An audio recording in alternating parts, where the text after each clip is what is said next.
আসসালামু আলাইকুম সুপ্রিয় দর্শক মণ্ডলী, নির্বাচনকে সামনে রেখে আওয়ামী লীগের সাথে বিএনপির বিশাল একটা সম্পর্ক। আর মাত্র 5 দিন পরে নির্বাচন, মাত্র সামান্য কয়েকটা দিন আছে।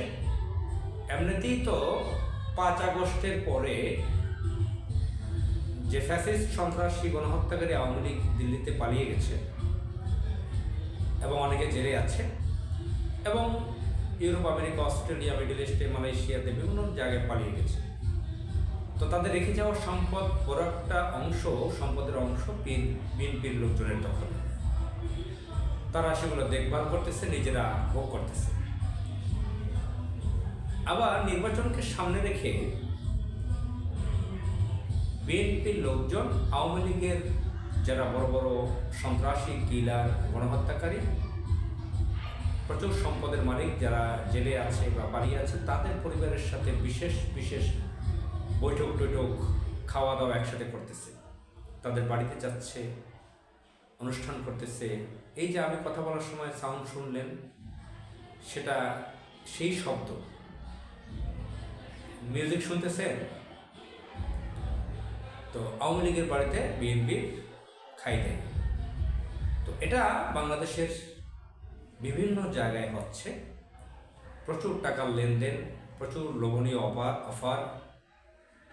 আওয়ামী লীগ সে বেকায়দায় পড়েছে, বিএনপিকে বলতেছে তুমি আমাকে ছাড়িয়ে দেবে, কতদিন এভাবে, ইত্যাদি ইত্যাদি। তো এভাবে পুরো বাংলাদেশে চলছে। টাকা পয়সার লেনদেন তো 5 আগস্টের আগে থেকে প্রচুর হয়েছে। এবং ইন্টারেস্টিং ব্যাপার যে হাসিনা ফ্যাসিস্ট 15.5 বছর যে ছিল, সেই সময়টায় আপনারা জানেন যে এই যে 100-র উপরে বেড়ে 150 লোক ঋণ খিলাপি, আওয়ামী লীগের সময় তারা ঋণ নিতে পারছে বিএনপির লোকজন।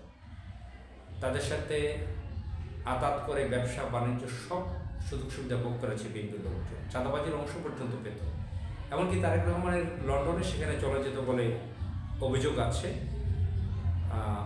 অনেকেই বলছে যে তারেক রহমানের সেখানেও যেতেন। যেরকম ছাত্রলীগের নিষিদ্ধ ছাত্রলীগের সাবেক সাধারণ সম্পাদক নাজমুল, সে বলেছে লন্ডনে পার্থ আওয়ামী লীগের মাধ্যমে বিদ্যুতের ব্যবসা করতো, পাওয়ার প্ল্যান্টের, সেই টাকা তারেক রহমানের ওখানে চলে যেত।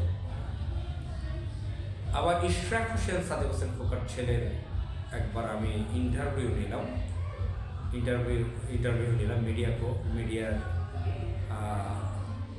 মিডিয়ার একটা ওয়ার্ক হিসেবে। তো সেখানে দেখলাম যে ইশরাক হোসেনকে কয়েকজন বিএনপির ক্যাডার এসে বললো অমুক জায়গায় চাঁদাবাদির জন্য আটকে দিচ্ছে অমুক কাজ। তো ইশরাক বলতেছে ওটা তো তারেক রহমানের কাজ, এটা 5 আগস্টের পরপর ঘটনা। তো যাই হোক, এরকম ঘটনা বাংলাদেশে এখন যেটা নির্বাচনকে সামনে রেখে বিএনপির যারা ক্যান্ডিডেট আছে, প্রার্থী আছে, আওয়ামী লীগের বড় বড় প্রভাবশালী পরিবারগুলোতে যাচ্ছে, খাচ্ছে, টাকা পয়সার লেনদেন তো আগেই করছে, এখনও আরও আশ্বাস দিয়ে রাখতেছে যে তোমাদেরকে ছাড়িয়ে আনবো, তোমাদের মামলা থাকবে না, ইত্যাদি ইত্যাদি। আমার কথা শুনে অনেকে বলতে পারেন যে হ্যাঁ, তা জামাত ইসলামী কি আওয়ামী লীগ কিছু আসছে না? হ্যাঁ, কিছু আছে, যে আছে না, অনেক কাফের মুশরিকরাও তো ইসলাম গ্রহণ করেছে। অনেকে আছে আওয়ামী লীগ, সাধারণ আওয়ামী লীগ যারা সরাসরি সন্ত্রাসীপনা করেন, এবং অনেকের ইমান আসছে, তারা জামাত ইসলামে এসেছে। তারা এসেছে মানে এসেছে, এভাবে না যে মামলার উঠিয়ে দেবে সেই ভয়ে,